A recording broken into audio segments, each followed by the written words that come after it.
certaines choses sont à éviter et éduquer les gens juu bajue namuna gani ya kutembea mu maisha kesho. Juu na bamingi muko wazazi munapashwa kujua kukuwa na ile education juu ya kujua namuna gani munapashwa kutembeza batoto yenyu kesho, n'est-ce pas? Parce que hii sujet mingi ya abus sexuel kwetu les gens n'en parlent pas, ok? Lorsqu'on en parle, c'est toujours mon sens ya victimisation, ok? Mon sens ya victimisation, mais jamais mon sens ya ku éduquer, ok? Nous devons nous éduquer. Parce que mukiangalia bitu ya mingi bebiko binapitikana kwetu, ni manque njo ya éducation. C'est l'éducation vraiment qui manque. Parce que s'il y avait l'éducation, kuko mabitu ingine yenye tunaweza kuevite ya musosiete yenye hatutakuwa tunaregrete kila siku kuwa na kuya tu kujifanya ma victime, munasikia? Donc aujourd'hui je voulais un peu parler de l'abus sexuel. Juu nilipataka dada moya, je ne sais pas, j'avais annoncé ça un peu avant, zamani niliannonsaka, nikasema se nilipataka jeune sœur moya hivi Bukavu. Ule jeune sœur aliniandikia kuniambia aseme dama sawa huku Bukavu kuko phénomène sana ya ma abus sexuel, ok? Bon, elle avait mis ça mon sens ya viol, ok?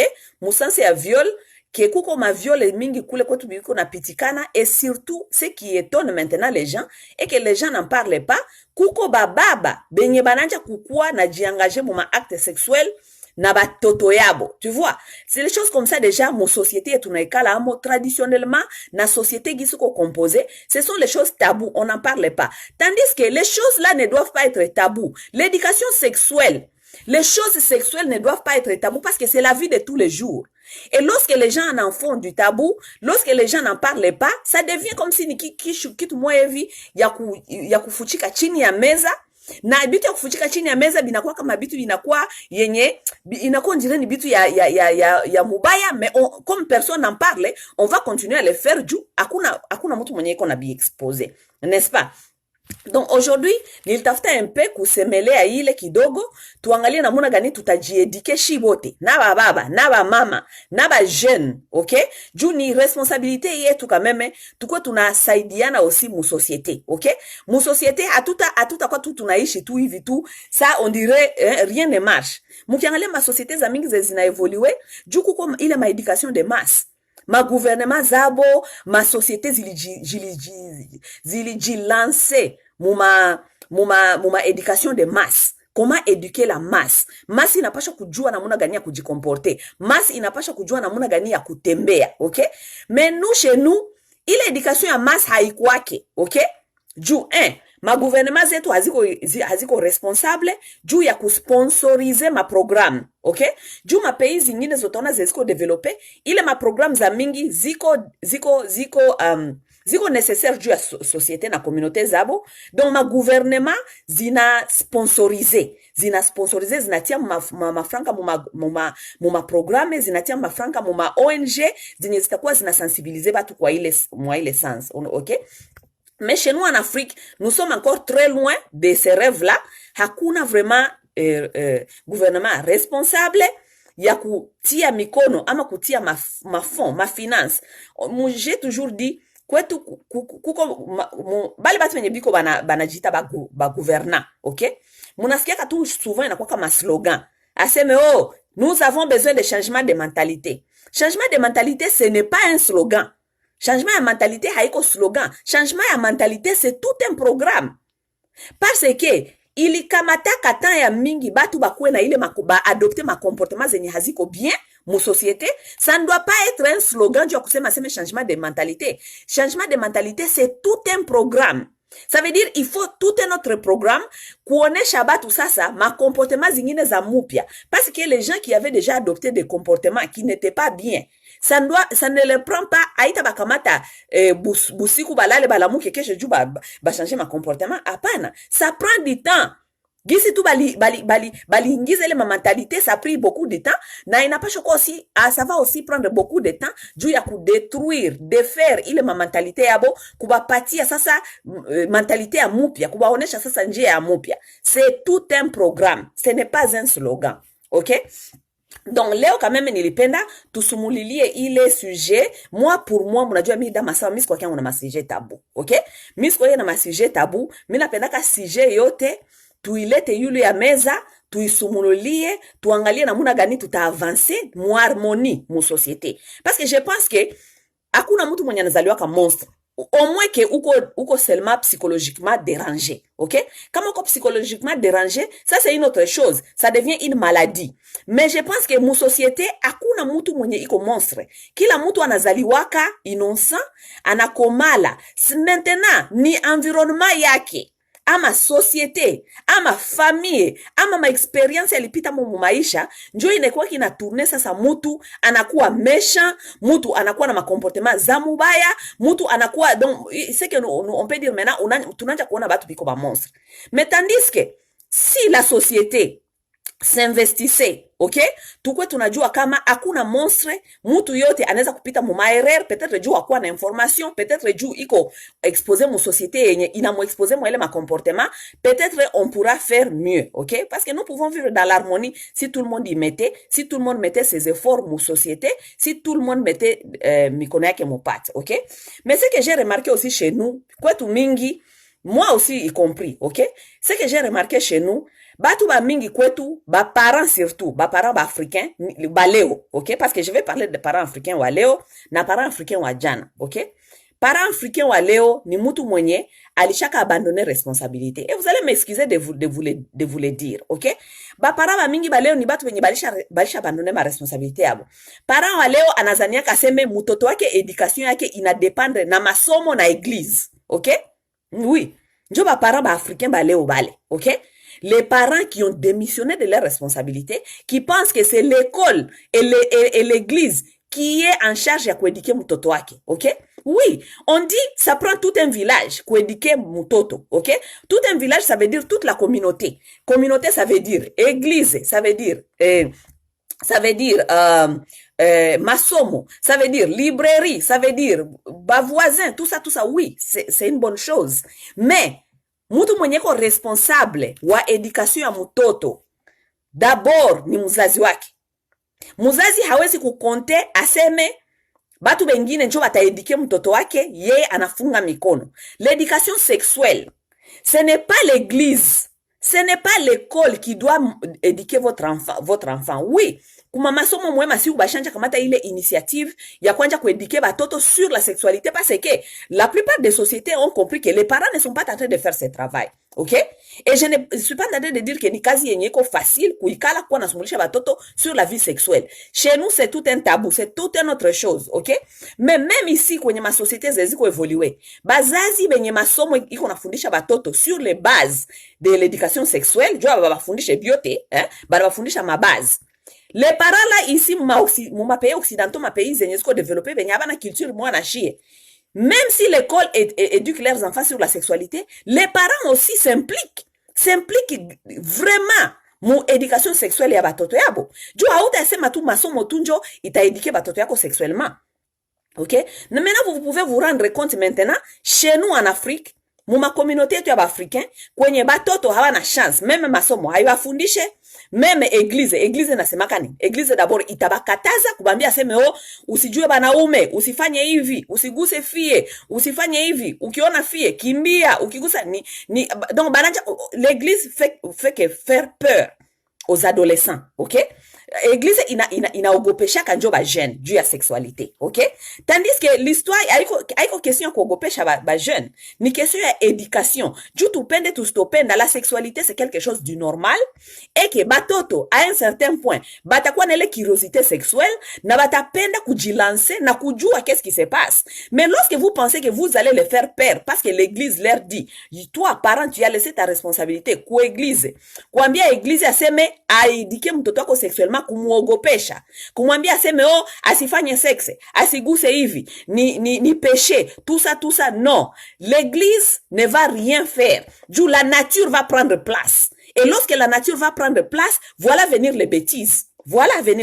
Parce que la nature, c'est la nature.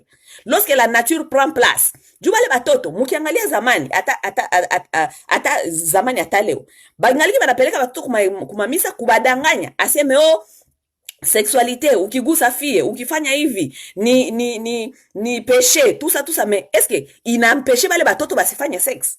Haiba ampeshe. Juu kwetu munajua muko conscient. kama les jeunes chez nous s'engagent dans la sexualité na banajiangaje ma sexualité yenye iko clandestine bakibeba mamimba bafie normalement njo banakuwa mingi ba victime juu fie njo atabeba mimba fie akibeba mimba anaenda kutoshesha mimba kule binakuwa complication binakuwa alikufa binakuwa maprobleme za mingi okay donc ça ne vaut pas la peine kukuwa naogopesha batoto juu ya sexualité. Ce qui est important ni kuba éduquer, ok? Et l'éducation là ne viendra pas de l'église ama de l'école, ça viendra de la maison. Juu nyumba njo masomo ya mtoto ya kwanza avant ule mtoto aende mudunia, ok? Donc ile ilikuwa tu kusema bitu kidogo ama kupana boma ide avant ningie mu sujet yangu ya leo, ok? Donc leo niko nasemea abus sexuel, ok?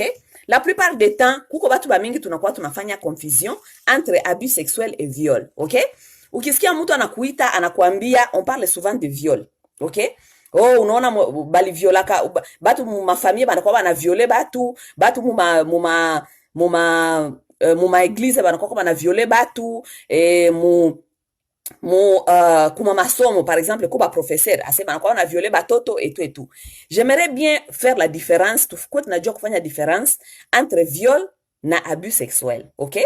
Et c'est là où ça devient un peu compliqué juu batu ba mingi banakuwa banafanya ile confusion entre abus sexuel na viol, OK? Viol ni sazile banakukamata na nguvu, OK? Mtu akikukamata na nguvu gisi banaviola kabatu mukuese par exemple na basoda ama banakuya banakukamata na nguvu banakutia chini banakufunga kinywa donc banakutosha nguvu physique donc mtu anakuviole anakutosha na nguvu physique ile ndio viol, OK?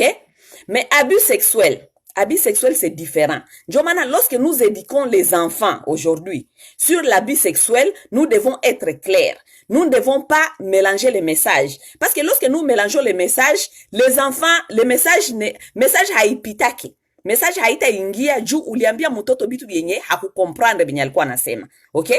Leo bazazi ba mingi bananja kuambia tu batoto ase, oh no, batakuviole. No. Haiko aseme batakuviole. Oh no. Aseme bana normalement aseme ukikutana mtu mwenye haujue usimusemeshe atakuviole mtu kiona no, OK? Le message doit changer et je vais vous apprendre ba mingi benye muko hapa muko na ba jeune, j'aimerais bien vous apprendre comment est-ce que ma conversation inapashwa kuchanger na ma conversation inapashwa kukua aborder mu façon gani, OK? Juu batoto ba comprendre message muko mnasema. Juu kama haulete message yenye ko clair, mtoto mwenye iko adolescent ou bien mtoto mwenye iko jeune adulte, hata comprendre benye uko nasema, OK? Kuko différence entre viol na kuko différence entre viol na abus sexuel. Maintenant nous allons parler de l'abus sexuel. Abus sexuel njo nini, OK? Parce que moi aussi, moi et ma sœur, nous avons eu cette même conversation avec nos nièces, avec mes nièces. Parce qu'on avait compris à un certain point que message etoko tunapana haiko vraiment clair, haiba faire comprendre ce qu'elles doivent savoir. OK? Donc il fallait redéfinir tena ile message, tena kuipana kufaso yenye tunazania baneza comprendre pour l'instant. Vous comprenez? Abus sexuel ni séduction, OK? La plupart des temps, surtout ku batoto badogo, OK? Abus sexuel inakuyaka mu forme ya séduction, OK? Inakuya mu forme ya séduction namuna gani? Mutoto mwenye iko na komala ananja kuwa adolescent, OK? Adolescence d'abord ça veut dire quoi? Adolescence ça veut dire ni âge yenye mutoto iko napitisha entre butoto na kwenda kukuwa adulte. Normalement c'est ni muma âge ya ma 13 ans mpaka muma âge ya ma 18 ans 19 ans, n'est-ce pas? Njo mutoto kwa adolescent. Ça veut dire mwili yake normalement definition yake ni nini? Definition yake ni mwili ya ule jeune inaanza kujideveloper, inaanza kujiprepare kukuwa adulte, kukuwa na mwili ya adulte, OK? Mais dans la tête de cet adolescent, mukichwa ya ule mutoto, jeune fille ama jeune garçon, ici nous parlons plus de jeune fille. Mukichwa ya ule jeune fille akingaliki bado na butoto hayakomala, kichwa yake hayakuwa sur place juu ya kujua ama kukamata ma decisions zingine zenye ziko correct juu ya maisha yake. Mais mwili yake inaanja kujidevelope sa mutu mukubwa, okay? Ça veut dire à l'âge de 13 ans déjà batoto ba mingi unaonaka tukiangalia mingi batoto ya mingi ba jeune bananja kupata ma règle ni moma 12 ans, moma 12 ans, 13 ans, 11 ans, 12 ans, 13 ans, petite fille anakuwa na ma règle, n'est-ce pas? Lorsque petite fille wako nakuwa na ma règle, maintenant il faut maintenant kujua qu'est-ce qu'il faut parler à cette petite fille. Juu kukuwa na ma règle ça veut dire quoi? Kukuwa na ma règle ça veut dire mwili yako inaanja kujiprepare kukuwa na mwili yako inaanja kujiprepare kukuwa adolescent, kukuwa mtu mkubwa. Ça veut dire chaque fois ule mtoto anapata règle, okay? Ça veut dire iko candidate ku fécondation. Donc l'enfant doit connaître ça, okay? Kupata règle ni signe ya kukuwa candidate wa fécondation. Ça veut dire n'importe quand ule mtoto akilala naye ama nakutana na mtu anaweza kupata mimba, okay? Donc ça veut dire lorsque l'enfant ne connaît même pas, ça veut dire quoi? Kupata déjà règle, c'est un problème. La plupart des gens de chez nous ne parlons pas de ces genres des histoires aux enfants, n'est-ce pas? Sasa ule mtoto akikuwa candidate wa kukuwa wa kubeba mimba, qu'est-ce que cela veut dire? Cela veut dire mu anatomie ya mutu, okay? Mu anatomie ya kila mutu. Sazile mwanamke iko na passé ile saison ya fécondation, okay? Ça veut dire saison ya kubeba mimba par exemple. Kichwa kuko chemical, chemical yenye inapitaka mukichwa ya ule mutu, okay? Iko na mwambia sasa il faut atafute mate. Mate ça veut dire il faut donc mwili yake inaanza kulomba akutanane na mutu. C'est normal. Vous devez faire vos études pour comprendre certaines choses. Même pour les animaux, vous voyez lorsque les animaux ne se mettent pas pour faire le sexe n'importe quand. OK? Les animaux ne se mettent pas ensemble pour faire le sexe n'importe quand. Les animaux se mettent seulement pour faire le sexe lorsque les animaux sont en chaleur. Vous comprenez? Chie na chie batu ya dunia, surtout nous les femmes. Tunakuwa tunapase temps ya chaleur. Ça veut dire ça mwili yako uko najiprepare juu ya saa ya fécondation, uko napase temps ya chaleur, kichwa yako directement inaanja kukutuma, unakuwa ndiro unakuwa attiré sexuellement na ba garçons, surtout comme une jeune fille, tu commences à être attiré par des garçons, ou les garçons aussi s'attirent à toi, parce que l'homme fonctionne comme des animaux. Les hommes aussi, science ilishakuonesha kama banaume aussi banaweza kusmell, banaweza kuwa na ile banaweza kusikia mwanamke harufu mwenye iko kutaa ya fécondation. OK? Oui. OK? Donc ça, lorsque les petites filles passe ces périodes-là, il y a fécondation. Du ata y passer. Ça y comme une période yake ya adolescence. Ça veut dire, moi adolescence yake, chaque mois, atakuwa candidate wa fécondation. Aikuwa candidate wa fécondation, ça veut dire, dans sa tête, dans la nature, inatuma deja kichwa yake, atafute mate, atafute mwanaume. Vouloir ou pas, vous voulez ou pas, parce que vous allez dire ici, oh, Masai qu'on a tuambia aseme batuache batoto bako bananda kulala na batu. Vous n'allez pas contredire la nature. La nature, elle est la nature. Ça n'a rien à faire kama unapenda kuisikia ama upendi kusikia benye ko nasema. Vous allez pas hamuta kimbia nature. C'est comme ça la nature. Et c'est pourquoi c'est très important, ya éduquer batoto. Batoto va comprendre qu'est-ce que ça veut dire son corps, qu'est-ce que son corps est en train de lui dire et comment éviter certaines choses qui vont amener les accidents ou bien qui vont amener des problèmes. OK? Mais lorsque vous ne donnez pas vos enfants cette information, vous leur dites, oh, oui, ou aseme iko nasikia kwa hii mtoto, mara yobe nyeko nasema njoo nini, aseme kwa hii aje, anaanza kurefleshir bitu ya banaume, anaanza kurefleshir aseme iko nasikia amu ya banaume, tout ça. Vous voyez, écoutez, regardez le temps d'avant, nibambie kitu moja, musa ya zamani, baparents yetu na batate yetu balikuwa banaoleweshewa mu age ya 13 ans, 11 ans, 12 ans, 13 ans. 11 ans, 12 ans, 13 ans. Vous savez pourquoi? Parce que bazazi yabo balikuwa bana comprendre kama anakuwa mu age sasa ya kutafuta banaume. Oui, il savait, mais il ne pouvait pas peut-être expliquer scientifiquement qu'est-ce que cela ilikuwa inasema. Balikuwa banajua kama anafikisha age yenye atakuwa natafuta sasa kuwe na kimbia munyumba akutanane na banaume. Parce que à cet âge là, mtoto akisha pata tu règle yake, mwili yake inaanja kujireagir, anaanja haiko faute yake, chemically inaingia mukichwa, saa yake ya fecondation itakuwa na mutuma akwe attiré na ba garçon, akwe attiré na banaume. OK? Et lorsque l'enfant n'est pas conscient de ce qui lui arrive, qu'est-ce qui arrive à son corps, lorsque l'enfant n'est pas conscient comment gérer son corps, voilà venir des bêtises. Voilà venir des bêtises. Maintenant, je vais vous dire, il est le quoi partie à éducation, hein? Comment nous devons comprendre certaines choses. Jutu kwa tunajua namuna gani ya kugere ba fille ama ba garçon et tout, na namuna gani ya kuba éviter ma problème, OK? Maintenant, je vais vous dire quelque chose. Ce que je vais vous dire maintenant, comment est-ce que maintenant il est ma abus sexuel zinakuyaka? Ma abus sexuel zinakuyaka mu mafaçon za mingi. Mu mafaçon za mingi mu sens que mutu surtout kwetu kwa Afrika siseme kama muafrika kwa abus sexuel mingi kushinda huku, non, je ne dis pas ça, OK? Mais tuko tunasemea façon yetu ya kuishi muafrika. Façon yetu ya kuishi muafrika namuna gani? Muangalie structure namuna gani batu kwetu tunakuwa tunaishi. La structure donc nous habitons dans les familles, mutakutana batu banaishi mu famille moya, nyumba moya ya 2 ou 3 chambres, utakutana batu banaishi mule 16 personnes. Utakutana mama, na batoto, na ba oncle, na ba cousin, na ba tous ces gens habitent dans les mêmes maisons. OK?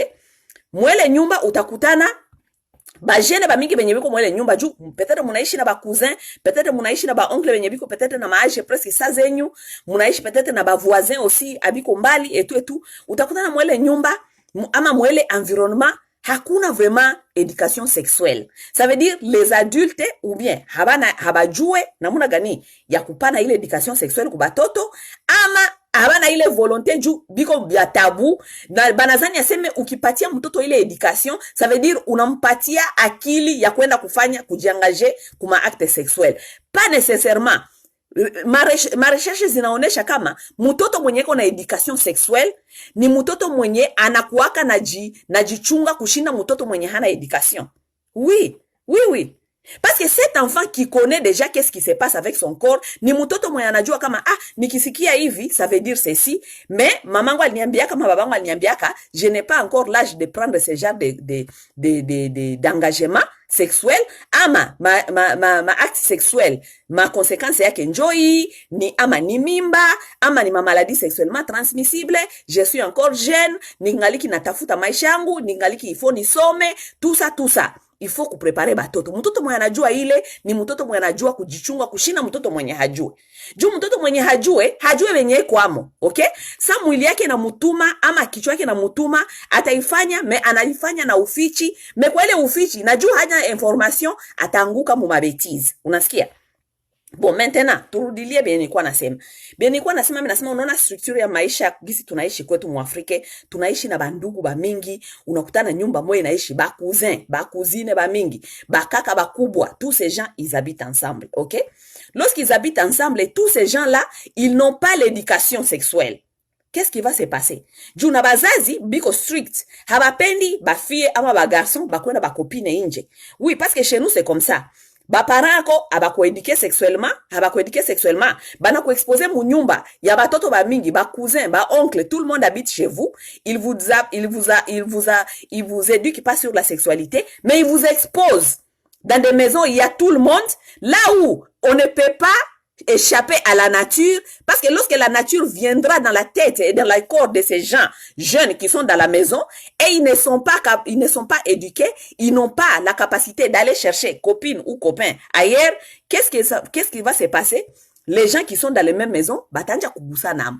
Oui, batanja kugusa namo. Parce que biko na ile curiosité. La curiosité sexuelle elle est naturelle. Ile curiosité sexuelle iko naturelle kuba adolescent. Upende usitopenda. Musali Mungu, musilombe Mungu, mufanye binye munapenda, c'est la curiosité sexuelle qui s'installe à l'âge de l'adolescence. Hamuta ikimbiza iko vile ni nature. OK? Maintenant, vous avez des enfants qui habitent dans les mêmes maisons, qui ont la curiosité sexuelle.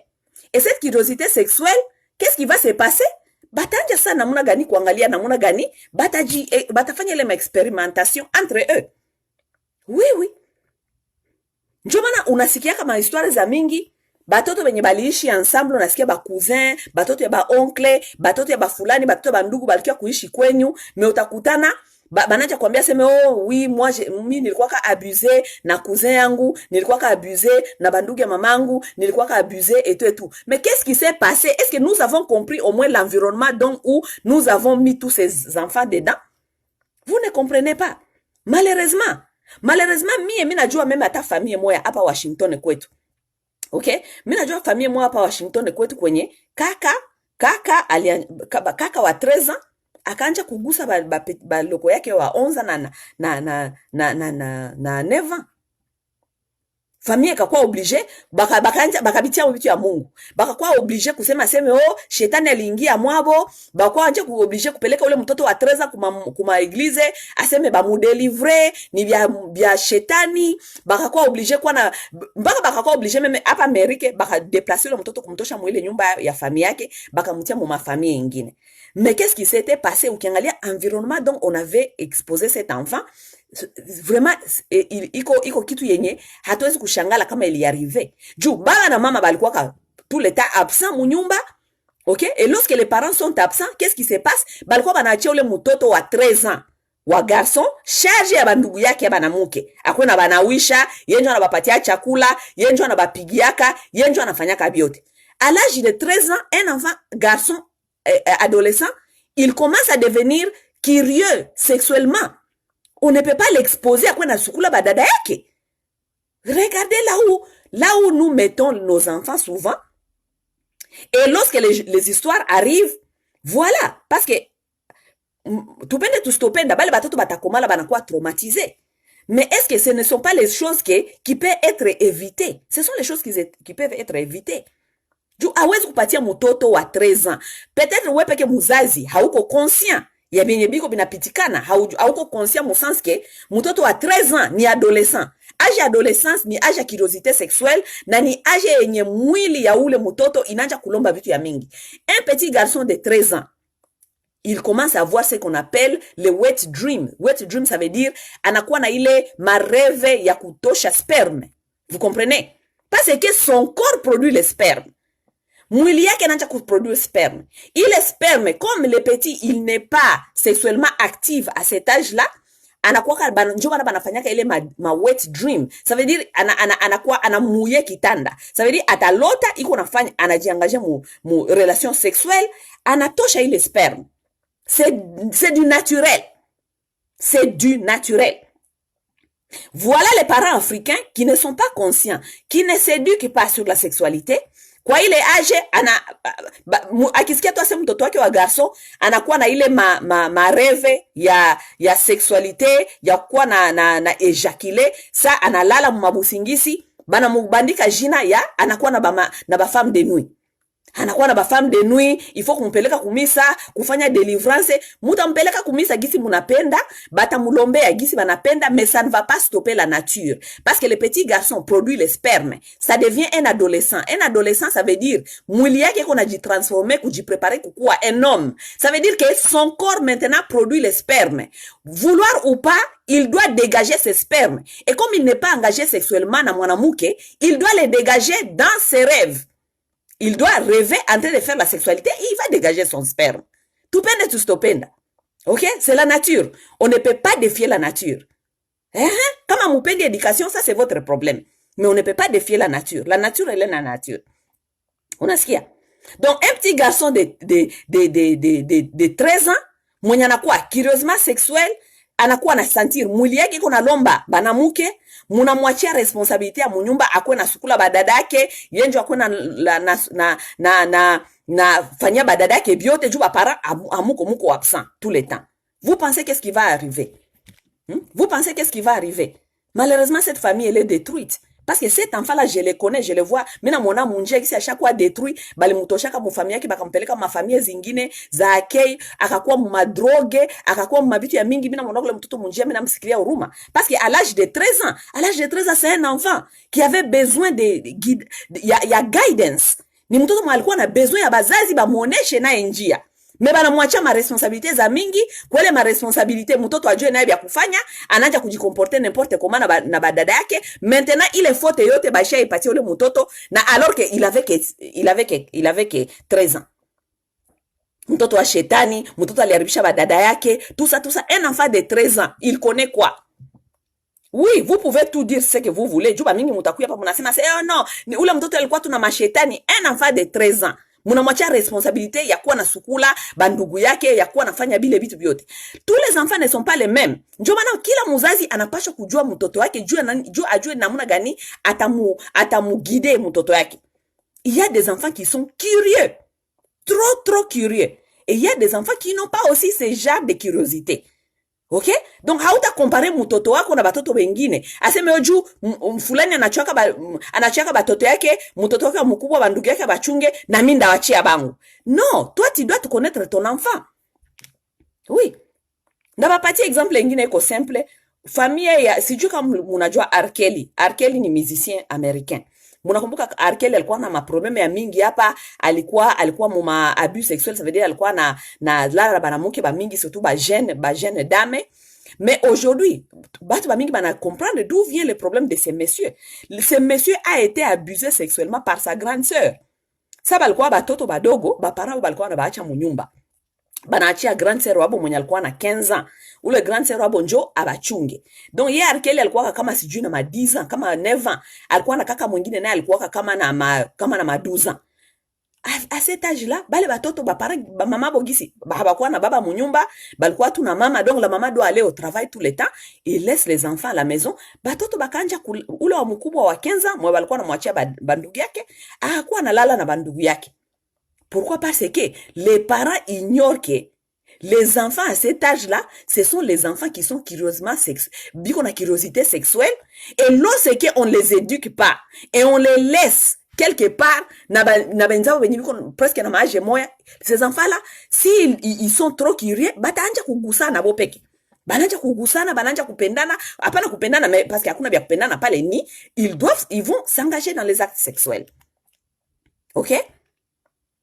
Donc, ça, c'est un peu, ilikuwa façon tu ya kuleta conscience kubazazi, kubambia kama, mufanye attention, ok? Juu, hiyo ya maabus sexuel, ni bitu vyenye, habita ishaka leo, habikuwa sebilianja leo, bita ishaka leo. Mais il y a des choses que nous devons savoir, pour savoir comment tutaendelea na guider, ama tutaweza kudiminuer mariske ya certaines choses zifike mumaisha. Ok? Surtout mumaisha ya ba jeune. La, hapa nilikuwa nasumulia mambo d'abord ya ba jeune, entre ba jeune na ba jeune. Juu mu famille za mingi munakutanaka kuko ile je ne sais pas si je peux les appeler les accidents. Ma accident yenye, batoto entre yabo na boy, balianja kugusana, ba cousin, bananja kugusana na ba cousine yabo, bandugu bengine balikia kuishi mu manyumba, bananja kugusa, batu benye banaishi nabo. Ça crée des problèmes, ça crée des traumatismes, ça va tout aller komala. Mais est-ce que ce sont les choses qui peuvent être évitables? Oui, ce sont des choses qui peuvent être évitables. S'il y a l'éducation et s'il y a moins d'exposition.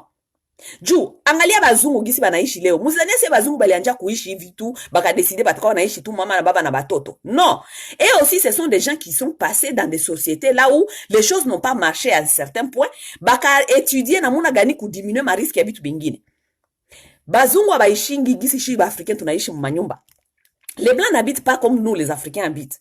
Hauta kutana muzungu anaishi yeye, cousin, batoto ya cousin, bandugu, batoto ya shangazi, ba fulani, ba oncle, tout le monde dans la même maison. Jamais. Parce qu'ils sont conscients qu'on ne peut pas exposer ses enfants devant tout le monde. Biko très conscient. Mais chie, juu atuyakuwa na ile conscience ya kujua kama weye muzazi wewe tu es le seul responsable, uko la seule responsable ya batoto yako. Hautaachia batoto yako ba oncle, ba cousin et tout ça unazania seme utakuta batoto yako gisi biko. Non. On est la responsabilité de ces enfants dans les mains d'autres personnes. Na hautaleta batu waki kuishi mwako ba mingi benye haujue. Hata kama unabajua, on ne laisse pas ses enfants devant tout le monde. On n'expose pas ses enfants devant tout le monde. On reste à la maison avec ses enfants, son mari. On connaît que, chie au moins, hatutagusa watoto yetu, atafanya hivi, unajuana. Na hautaleta batu bamingi baki kuishi kwako, kisha bale batu kesho banagusa watoto yako, inakuwa maneno ya benda bika, rudia kwenda kupanda, binakuwa bya kusamba, binakuwa bya vile. Donc il y a des choses que nous pouvons éviter pour ne pas tomber dans les choses comme ça. Oui, bana ujue batu banazania se mtu akipenda kuishi yeye peke na bwanake na batoto yake ase ni roho mbaya. Haiko roho mbaya. Il faut protéger ses enfants. Et c'est votre responsabilité numéro 1. Ni responsabilité yako ya kwanza kuproteger batoto yako. Haiko responsabilité yako ya kuhéberger batu bengine. Ama batoto ya batu bengine. Ce n'est pas ta responsabilité d'héberger, je ne sais pas, batoto ya bandugu, batoto ya banini. Haiko responsabilité yako. Responsabilité yako ni kuproteger d'abord batoto yako. Na kuba protéger s'il s'agit que haupendi mtu akie kuishi kwako juu aujue benye binaweza kufikia batoto yako. Tu dois prendre cette décision. Mais comme nous voulons plaire à tout le monde, nous ne savons pas qu'est-ce qui est important pour nous. Nous acceptons tout le monde de venir vivre chez nous. Kila mtu na makomportement zake, aujue makomportement zake, aujue byake beko mukichwa, aujue. Tu appelles les gens de venir vivre chez toi. OK? C'est un peu ça. Kitu ngine nilitafuta kusema, OK? Kitu ngine nilitafuta kusema eke non seulement que éducation iko très important kupatia batoto ile vyombo ya kubaambia qu'est-ce que ça veut dire et à quoi ressemble l'abus sexuel, OK? Kiombo ingine ndabapatia ifo mko mnaambia batoto ceci, nilibambia kama abus sexuel haiko viol banakukamata chini banakuviole par force. Abus sexuel inakuyaka mu forme ya séduction. Mu forme ya séduction ça veut dire nini? Mutu mwenye anabajua. Normalement la plupart des gens qui abusent vos enfants sexuellement, ce ne sont pas les étrangers, les gens qui viennent du n'importe où. Non. Normalement ni batu benye banakuwa toujours autour ya famille. OK? Autour de vous, les gens qui vous connaissent bien, qui comprennent la façon dont vous vivez et qu'est-ce qui est abordable mu famille yenyu. Donc c'est quelqu'un qui vous a bien étudié. Ni mtu mwenye anajua namna gani muna fonctionner. OK? Ni mtu mwenye anajua muzazi mwenye iko na pouvoir mwevi kwa batoto yake banamuogopaka, hawezi kumusemesha certaines choses. La personne connaît bien comment est-ce que vous fonctionnez dans votre famille. Hakuna mtu mwanaweza kutoka nje kukuya kuabuser mtoto wako, mtu mwenye hakuba comprendre nyie d'abord namna gani munaishi. Vous comprenez? Donc la personne qui vient abuser ton enfant sexuellement, c'est quelqu'un qui comprend d'abord que hakuna confiance entre wewe na batoto yako. La plupart des temps, il n'y a pas de confiance.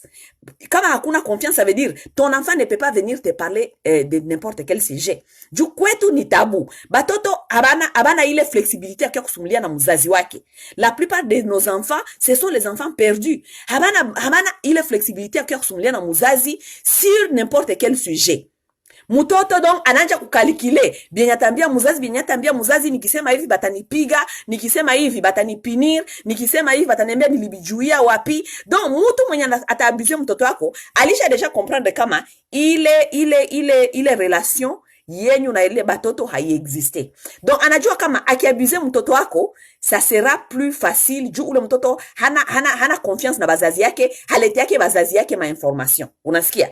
Ça veut dire que anajua kama ataweza kuabuse le mtoto na ça va passer na ule mtoto hataambia kama mtu. OK? Ce qui se passe c'est comment? Parce que la personne qui va abuser ton enfant, ici nous parlons des enfants filles. OK? Mais normalement, ce ne sont pas seulement les enfants filles qui sont abusés. Parfois aussi les enfants garçons sont abusés. OK? Mais ici, nous parlons un peu mukaya banamuke, yaba fille, yaba jeune fille. OK? La personne qui va abuser ton enfant, ni mutu mwana jua déjà d'abord namuna gani environnement yenyu na fonctionner. Et ne yule mutu ana comprendre déjà kama mutoto wako anakuwa muile stage ya sexuellement ya curiosité sexuelle. OK? Na atakamata sasa avantage ya ile maelema yenye konayo juu ya kuabuse mtoto. Ça veut dire mwele curiosité sexuelle atajua namna gani ya kuapprocher ule mtoto. Tu vois? Parce que une petite fille qui a 13 ans, 14 ans, 15 ans, OK? Ni mwenzangu, upende usitopenda ile curiosité sexuelle iko pale. À l'âge de 13 ans, 14 ans, 15 ans, nous voulons voir les pénis. Oui, nous voulons voir. Nous voulons voir comment ça ressemble. Nous commençons à imaginer comment ça ressemble un pénis. Qu'est-ce que ça veut dire un pénis? Comment est-ce que les gens, comment ils font le sexe? Tout ça. Parce que mina patia kabato exemple. Mina par exemple, mi peke. Kuile âge, je me souviens lorsque j'avais 14 ans, 15 ans. Mon classe yetu, tulikuwa kwa école secondaire. Mon classe yetu. Tulikuwa tunapitisha kakasete kama hivi ka porno. OK? Ile kasete ya porno mu class tulikuwa tunaichunga saa iko saa Mungu. Kale kakasete kalikuwa kanatembea. Kila mtu batamuletea turu yake ya weekend. Ikikuwa turu yako ya weekend, unakafuchika kale kasete. musake yako. Sa unaenda kwenyu kila siku unakalikila kasiku gani bazazi batalala na mimi niangalie kaka film. Parce que uko na ile curiosité, tu veux savoir qu'est-ce que les gens font. Qu'est-ce qu'on ça va sema banafanya ka sexe, qu'est-ce qu'ils font, qu'est-ce qui se passe. Oui, cette curiosité existe. Et c'est la nature. Nous allons pas la chasser. Oh, una chassé bana madémon, muambie muoneshe bale batoto njia ya Mungu, bata respecter rien du tout. Moi j'allais à l'église parce que mamangu alikuwa catholique, alikuwa ananipeleka kule, mais tout ça n'a pas aidé. OK? Je voulais savoir. Comme tout le monde dans ma classe qui avait mon âge voulait savoir. C'est pour cela que on passait cette petite cassette dans la classe parce que tout le monde doit prendre son temps pour aller voir. OK? Donc ile siku kama ni turi yako ya kukuwa na kale ka cassette, utakuwa mtoto mzuri kumnyumba. Haupendi hata bakamata na infraction. Jua upendi bakamata na infraction, ça veut dire batenda kufuye masake yako, tout ça. Non, uko mtoto mzuri. Donc haupendi hata mihali. Biote banakuambia sukula masani. Kwani unaanza kusukula masani hata habakukutuma. Donc unaanza kufanya biote. Juu unajua kama uko na kitu kako musake, utaenda kaangalia bientôt. Uko na calculer siku gani bapara batalala kwenye siku gani utaona kale ka film kako. Mais oui, nous on a regardé les films comme ça, nos parents étaient dans la maison, ils dormaient là-bas, tuko tunaenda kusikia kushambre kumlango ya baba yetu na mama yetu sawa nalala. Sasa tunaanza tukusikia bana ronfle, tunakimbia tunatia kale ka cassette ketu, tuko tunaangalia film ya porno munyumba, papa na mama banalala. Oui, bazazi wa mingi manazania biko na akili kushinda batoto. Hamuna akili kushinda batoto. Bale batoto biko na akili. Maintenant là, vous pouvez même vous imaginer maintenant. Ile maperiode ya makaseti, ile makaseti ya munene. Tuko tunajua gisi ya kuleta ile makaseti munyumba. Vous pouvez maintenant imaginer leo mumonde ya leo kwenye kila kitu kuko kwa internet. Bale batoto banajua internet kutushinda shiba kubwa. Banaweza kwenda kuona biote bebe banapenda, saba banapenda. Wewe mzazi unaikala pale unasema mon enfant vraiment il obéit Dieu, mtoto wangu vraiment anaobeiraka Mungu, tulimutiaka ma programme ya misa ya katechese, je ne sais pas quoi rien du tout. Ule mtoto ataona byake juu curiosité sexuelle inaexiste ku âge ya adolescence. Ataona byake bya anapenda. Usizania sema uko na akili, mtoto wako anaogopaka Mungu, je ne sais pas quoi. Non. Statistique iko pale. Inaonesha kama baadolescents ba mingi benye surtout biko mo école secondaire, jusqu'à 65% ba mingi banakujuaka banakuwa déjà engagé sexuellement malgré ma éducation na tout ça. Sasa mingi munazania kaseme wako wakingaliki tu. Ile 65% unazania wako haiko mo ile 65%. Tuache njo kuwa na jidanganya.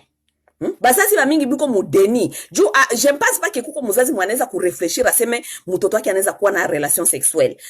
Personne ne veut ça. Mais ce n'est pas veut dire kama hatuwezi kufanya face ku realite. Ma realite za maisha ziko zingine. OK?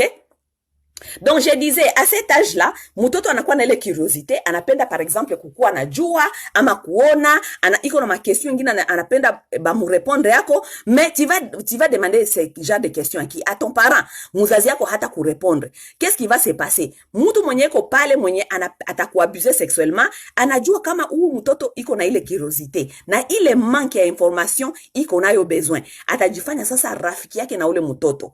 Anaacha kumwambia sema unaona vraiment kama uko na besoin ya kusumulia n'importe quoi, mie naweza kukusaidia, mie mina kuwaka rafiki yake na watoto, mie mina kuwaka masa ya watoto, vraiment hata bitu yenye abenye parents bapendi useme, hata bitu ya masexualité kama uko na question yoyote unaniuliza ndakwambia. Donc anajifanya ami wa mtoto. OK? Anajifanya ami wa mtoto ya kumuonesha kama moi je peux te livrer ces informations parce que tes parents ne vont pas te livrer ces informations. Unasikia? Anajifanya murafiki wa mtoto. C'est pour ça que je vous dis les gens qui abusent les enfants sexuellement, ce ne sont pas les monstres. Asana kuya na mukamata na muabuser. Non, ce sont les gens gentils qui viennent avec la gentillesse. Anakuonesha pole kama oui, lui il est ton ami, lui il va te montrer, lui il peut faire ceci pour toi et tout. Siku ngine tu petit à petit tu anajua kama Petit à petit anaanza kusumulisha ule mtoto buma sujet sexuel, petit à petit anaanza kumsumulisha juu banakia na bule masije kidogo kidogo, hata kia mara moja kukubombarde yazo juu anajua kikubombarde ayo hajue consequence, analeta kale kasije kamoya ka kidogo, anaona kama ile sujet ilipita, ule mtoto hakuambia mtu okay, une semaine un mois après analeta kengine kasije, anaanza kujiintroduce bule masije budogo budogo mpaka saa zile anapata confiance ya ule mtoto. Pata confiance ya ule mtoto, anaanza sasa kuaccelere mu histoire yake. Siku ukipenda, kama unapenda mimi naweza kuonesha peni yangu, kama haionaka peni, kama unaona peni, unapenda kuona peni gisi na kwaka, mimi naweza kukuonesha tout ça. Donc on prépare un enfant petit à petit, OK? Et jusqu'à ce que binakuwa sema kama unapenda kugusa, unaweza kugusa, unaona peni inafananaka hivi, peni inakuwaka hivi na hivi, donc anajifanya professeur. Na sasa ajifanya professeur vile anakamata confiance ya mtoto, na confiance ya mtoto anakuja kujiretrouver un jour bilisha kuwa biko mkitanda, bilisha kuwa bina accelerer, binafika mu niveau yenye na kuwa échange sexuel entre adulte na mtoto. Muna comprendre? Donc, vous qui éduquez vos enfants, il faut pas faire peur à votre enfant kama mutu mwata muabuser sexuellement, ni monstre, ama ni mutu mwata kia kumukamata chini, kumuvioler. Non. C'est quelqu'un qui vient toujours avec la gentillesse, parce que ule mutu anapashwa kuganye confiance ya mtoto. OK? Na akisha kuganye confiance ya mtoto, na bakisha kuwa engagé sexuellement une fois. OK? Anaanza sasa kulomba plus. Parfois anaweza kuinvite ule mtoto, anamwambia sasa ukia kunikutana mshambre yangu etu na anaanza kupatia ule mtoto bumakado bitu ya vile, unaona ana séduire mtoto. Vous comprenez? Aisha muséduire tamu sa mtoto atachukua kukomprendre kama niko njomwa hivi, ilishakuwa trop tard. Jule mtoto hana akili, ni adolescent, hana akili, kapasite ya kukomprendre, ya kufanya ma-analyse. OK? Malgré mwili yake iko na komale inakuwa sa adulte, mais hana akili, kapasite ya kutia ile mabitu ensemble. Unasikia? Ça veut dire ule mtoto a réaliser kama iko njomwa hivi, inakuwa sasa menace émotionnelle. Unajua ukiambia mtu inakuelekea juu wepeke, unakumbuka wepeke njoo kwanja ile school ukiakata mshambre yangu, wepeke ukaniuliza, ukaniambia simu nataka kuona peni yangu. Oui, parce que comme je suis en train de vous dire, comme ce n'est pas du viol, c'est du séduction, et parce que l'enfant est curieux, mtoto naye atanja même kuinitier. Oui, l'enfant va commencer même à initier.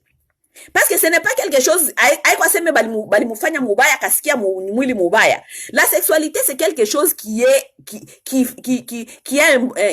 it feels good, n'est-ce pas? Since it feels good, ule mtoto si anasentir ile nani banasemaka nini, ile goût ya sexualité, atafika kupwe naye juu na iko mwele periode yake ya adolescence. Sa kichwa yake na mutuma, iko mperiode ya fecondation, kichwa yake na mutuma atafute mate, na yeye peke atanja kwa naenda kuinitier sasa kwa ule buro wake, anaanza kuinitier. Sa anaanza kuinitier, ça devient un problème juu sasa a partir ya pale ule mtoto hata semaka tena juu mtu mwenye alimuconduire mobile atanja kumwambia sasa aseme inakuelekea kama unabisema baba nabijua, wewe peke njoo ulikuwa unakuwa mshambre yangu, wewe peke njoo ulikuwa kunilomba uone peni yangu, wewe peke. Donc anamukupabilize. Sa anakupabilize mtoto anakuwa anajisentir aseme sasa nikipema kusema hivi batanuliza, surtout ba parents africains, ulifikaka mwele chambre yake aye, ilikuwaka aye, huyu mtoto eske alikuforsaka, alikupelekaka kule na nguvu, ulifikaka mshambre yake aye. Unaona? Donc mtoto anajua deja reaction ya ba parents yake itakuwa. Reaction ya ba parents yake itakuwa yeye njo mtoto mubaya, yeye njo alienda mpaka kushambre ya ule mtu mkubwa, donc ule mtoto njo atakuwa en faute. Donc pour ne pas être en faute et pour ne pas être qualifié d'une sorcière, d'une je ne sais pas quoi, mtoto wa msharati, mtoto mdogo alishajua maneno mingi etu anaprefere sasa anyamaze. Na binabakilia pale, anabakia sasa victime wa ule mtu, peut-être hata pendaka tena kufanya sex na ule mtu, mais binabakia sasa benye mtoto anabakia na mablessure juu hajue namuna gani alijingizaka mwabile. Na sasa ule mtu mwenye peut-être unakuwa benye banakuwa ba méchant, mwenye ataendelea sasa kukuabuse na nko juu anajua kama hautabiambiaka mtu. Unasikia? Et voilà, lorsque les enfants grandissent dans ce genre de choses, unakuwa mkubwa, unakuwa traumatisé. La plupart des femmes comme ça, elles deviennent traumatisées mubukubwa. Anakuwa traumatisé juu ni kitu yenye anabeba, ni kitu yenye iko trop lourd, anabeba, haiwezi kuyambia mtu, hawezi kuambia, anazania hakuna mtu anaweza kumcomprendre juu familia yake yeye peke haikuwezaka kumcomprendre. Unasikia? Maintenant, qu'est-ce que nous on a dit, je vais vous donner maintenant exemple. Moi et ma sœur, c'est qu'on a dit à nos nièces. Chez tous les ba nièces et tout, on les a fait comprendre tout enjeu. Comment est-ce que ça se passe? Ça se passe que mtu atakuséduire. Na ule mtu akisha kukuséduire, utafika ku point à la kuséduire tellement bien et que wewe unaanza même kuinitier. Il faut savoir kuambia mtoto ajue kama ikifika ku point que hata kama alitombe mwa ile erreur malgré qu'on a information akitombe mwa ile erreur et que anafika kwa ile point que bana muabuser sexuellement et que iko prise en otage, ajue toujours que ce n'est jamais sa faute. Parce que entre un enfant et un adulte, l'enfant, ce n'est jamais la faute d'un enfant. Oui, juu mtu mkubwa njo anajua benye iko nafanya. C'est l'adulte qui connaît ce qu'il faisait.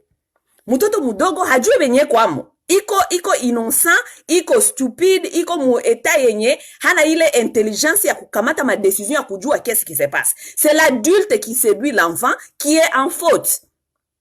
Parce que un adulte ne peut pas séduire un enfant. Unajua kama uko na séduire mtoto mdogo. Na raison na jua niko na mséduire juu uko naifanya chini chini. Juu kama ilikuwa bia haiko, unajua kama habikuwa bia mubaya, ungibifanya mbele ya watu. Megizo unajua kama ni bia mubaya, njoo maana uko nabifanya chini chini, n'est-ce pas?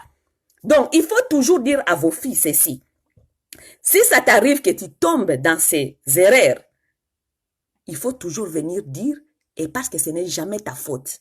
C'est comme ça on encourage les enfants de venir parler, juu bisi continuer. Juu mtoto mwana anajua kama ce n'est jamais ma faute, akijiretrouver alianguka mwa ile erreur. Mbio mbio atakiwa kuambia bazazi yake comme ça, bazazi yake batafute namuna gani batabikata pale pale ke ule mtoto abakie mu silence na ule bourreau wake aendelee na muabuser. Vous comprenez? Donc on peut les stopper un peu tôt si l'enfant connaissait que iko na confiance ya bazazi yake na bazazi yake bata mu protéger, banajua kama iko mtoto anaweza kufanya ma erreur na ile erreur malgré ilikuwa grave, mais ni adulte mwenye alimuseduire njo kosa ya ule adulte. OK? Donc c'est un peu ça message yenye mina ambiaka mingi bazazi kubancourager bazazi. Lorsque vous avez des enfants, il faut leur faire voir clairement à quoi ressemble c'est ce qu'on appelle l'abus sexuel. Abus sexuel normalement mingi inakuwa comme séduction. OK? Séduction d'un enfant. OK? L'enfant peut tomber dans ça sans se rendre compte qu'alianguka mwa ile. OK? Kuko dada mwenye aliniandikia sasa kitu moja hivi kutokea Bukavu yenye ilinigusa kuro musansike ni kitu yenye bon, je vais vous dire. Dada aliniandikia kuniambia aseme baba mingi kule kwetu mabukavu ma este kule mina zani kuko baba mengine nabo benye balisha anja kujiangaje mu ma acte sexuel na wafie yabo. OK? Maintenant je vais njoo nasema iliniluma tellement juu najua kama batoto deja benye balikuwa mwa ile ma conséquences ya abus sexuel ya batu benye peut-être ni membre ya famille, peut-être ni mwalimu wa masomo, peut-être ni membre wa église. Batoto bafie deja batoto bavile deja banakomalaka na traumatisme. Maintenant vous pouvez vous imaginer kama ni baba wa mutu. OK? Je ne pense pas qu'il est makaya baba iko ya mingi sana. OK? Mais c'est que nous devons savoir sur mtoto mwenye aseme alikuwa abusé sexuellement na baba yake. Makazi iko za mingi. Na mimi nasikia aseme kuko ba mama wengine kwanza benye banajua kama bwana yake ananja kulala na bafie bake, mais mama anafanya semblant mama donc kwanza anaambia bafie yake munyamaze tu, musibiseme, ni bibaki tu mu famille etu. Munajua kama vitu vya mingi kwetu il faut kubriser matabu. OK? Juu hii vitu ya matabu njo biko binatuma mabetize mingi sana, mabitu ya mingi kwetu binabakia mu mabetize. OK? Nilitafuta kusema hivi, baba ya mtu anakuwa ku niveau ya kukua kunalala bafie bake. Mimi naweza kuimaginer seulement 3 scénarios. OK? 3 scénarios ya kwanza mimi naweza kuimaginer Il y a des gens qui sont tellement dans l'ignorance, ok? Mwenye, on peut convaincre tout, ok? Kuko batu bengine benye bananyenda kujitia aseme mu bia kama bia bulozi, aseme akuwe na masikse ya franka, akuwe sijue na makapasite, je ne sais pas, bitu ya vile, bitu ya mamaji, ok? Niko na réfléchir seulement mwile 3 scénarios, ok? Kuko batu benye niko ma ignorance benye banajipeleka mu bitu ya mamaji. Bampatie pouvoir, akuwe na franka, akuwe na succès, akuwe je ne sais pas quoi, akuwe na dominer benzabo, tout ça. Kwa bile banaenda kufanya biabo bya bushetani vile aseme kama bya banganga, bana wapatia kama condition. Parmi ma condition ingine unasikia banambia mtu aseme akuwe na lala afie wake. Njo condition yenye inatuma aseme atakuwa na franka, atakuwa je ne sais pas quoi. Est-ce que ce sont les choses qu'il faut vraiment croire? Non, moi je ne pense pas. Je pense que nibitu ya kukua na ignorance. Il y a encore des gens chez nous qui vivent tellement dans l'ignorance qui ne peuvent pas savoir faire 1 + 1 = 2. Ok? Juu, munakumbuka kama même Afrique du Sud kulikuwa kama période moya je pense que mpaka leo kuko batu benye on fait croire aseme kumaliza kama mtu mwenyeko infecté na sida, aseme kumaliza sida il faut aende kuvioler mtoto mwenyeko na moins ya 2 ans. Tu vois? Donc aseme nani marabu njo alimwambia vile. Donc les gens vont chercher les enfants qui ont moins de 2 ans, anamuvioler aseme ile damu juu kingali kipire, ile damu njo inaweza kumaliza ugonjwa wake. Donc il y a des choses comme ça aussi dans les familles où papa bengine banaenda kama mabitu sa ya mamaji vile, anaenda kutafuta aseme ma protection, anaenda kutafuta je ne sais pas quoi, banampatia ma condition, peut-être parmi les ma condition yake ekwe akona lala na bafia yake. Ça c'est un problème. Comment est-ce qu'on va finir ça? Bwana mie na weye sijue. Juu mu société yote kama kuko ma problème, il faut que bale batu ya ile société ba faire face na ma problème yenye ziko, ulio kuwa na pretendre kila siku kukuwa nenda kuimbisha watu haleluya mu église, aseme ni Mungu tu ndio atafanya, la justice de Dieu viendra. Non, les gens doivent savoir faire face à ce qui ne va pas dans la société. Hata kwa tunaenda kila siku mumisa, batu benye biko mumisa mule biko na mablessure interne, biko na maprobleme yenye habajue kwenye batazitia, kila siku ni kuimba haleluya kembo na Yesu, haleluya kembo na Yesu, kumbe biko na mizigo za mingi zenye habajue kwenye batazidepose. Unasikia? Donc scenario yangu ya kwanza ile, ama baba yako iko mubia maji na ile bia maji yake bali mutuma sasa afanye bile. Deuxième scénario, ama baba yako vraiment iko malade psychologique, malade psychologiquement, ok? Parce que je ne vois pas ce qui peut envoyer un papa de chercher à coucher avec sa fille si le monsieur n'est pas vraiment malade mental. Anapasha kuko na malade mental juu akwe naangalia fio wake, akwe naona fio wake on dirait objet ou bien mwanamke mwenye anapenda kulala naye, ok? Ile ni scenario yangu ya pili. Scenario yangu ya tatu, je vais vous dire quelque chose. Et ça, c'est la vérité de beaucoup de cas ya baba wenye walikuwa wanalala bafie babo yenye mimi najua. Parce que je connais des cas yenye iko na hii même scénario mimi natafuta kubambia hapa sasa. Vous savez, muma mariage ya batu. Muma mariage ya batu shie mimi na wewe atujue bibi napitikana muma mariage ya batu. Muma mariage ya batu la plupart juu infidelité ya banaume njo yenye tunajuaka. Juu baba akienda kulala inje na kuzala inje, batu batajua. Me mama akilala inje, hakuna mwatajua. Juu hata kama mama anabeba mimba, ataibebea mimba ile ya munyumba ya bwana, batasema ni ya bwana yake. N'est-ce pas? Juu baba akibebesha mimba inje, tutaijua. Okay? Me mama akibeba mimba mwa bwana yake, hakuna mwatajua ile mimba. Donc, mimi najua kama mbili ya banamuke benye balizalaka batoto mu bunyumba yao. Donc unazala mtoto wa fie mu nyumba yako. Kuko ile masipson, bwana peut-être anajua kama ule mtoto mwoletaka umu ama ule mtoto mwolizalaka haiko wake. Mais anakutolere, munekala ensemble. Il faut faire attention avec les hommes qui tolèrent leurs femmes qui ont triché. Et s'ils savent et ils sont conscients que la femme avait trompé, mais alimurudisha, il faut faire très attention. Banaume habiko sashi. Les hommes ne sont pas comme les femmes. Chez banamuke, tuko na ile roho ya ku pardonner. Les hommes ne pardonnent pas facilement. Anaweza kuikala na weye ata 20 ans après pale, ata 10 ans après pale, mais anakungoyaka anakutafutaka kukitu moya hivi, siku atakupiga moya, utaregrete. OK? Donc, il y a des femmes qui ont fait des enfants dans leur foyer. Bwana anajua, na yeye anajua. Boba wili banajua ile secret. Mais mtoto anaishi mwele nyumba, hajue kama ule haiko babaki. L'enfant connaît que ça c'est papa, ça c'est mon père, je l'aime, il m'aime. Mtoto anakomala, ananja kudevelope, kule ule papa, esprit yake ni ilikuwa ya vengeance, ananja kulala ule fille. Le monsieur couche avec la fille parce qu'il connaît que ce n'est pas sa fille. Oui. Na anajua kama maintenant iko na lipisha ule bibi benye alimfanyaka. Maintenant la maman qui est dans la maison, yeye na ule bwana bopeke njoba anajua tu kama ule mtoto haiko wa ule baba. Atalilia nani nje? Atalilia nani? Mama anaambia mtoto wake funga tu kinywa, basi tuikale tu vile, tutatia papa mu priere, basi bitaisha. Mama tu es consciente que la raison pour laquelle ule bwana iko na lala ule fie wako, unajua juu ule fie haiko wa ule papa. Tu connais, tu es conscient kama ule mtoto wa fie haiko wa ule papa. Na unajua kama ule papa kama iko na lala ule fie ni juu ya revanche ya benye wewe ulifanyaka. Mais il faut prendre précaution, il faut kuambia ule mtoto wako verite ama kutosha ule mtoto pale uende kumtumisha hata gizi wanasema kaseme uende kumwekesha hata kwa ndugu yako bengine. Bamingi walikuwa wanafanya ile mablagi. Bamingi walikuwa wanafanya akizala mtoto mwenye anajua kama haiko wa ule papa mwele nyumba na anajua kama ule papa anaweza kusipsone, anaweza kususpecte vitu ya vile.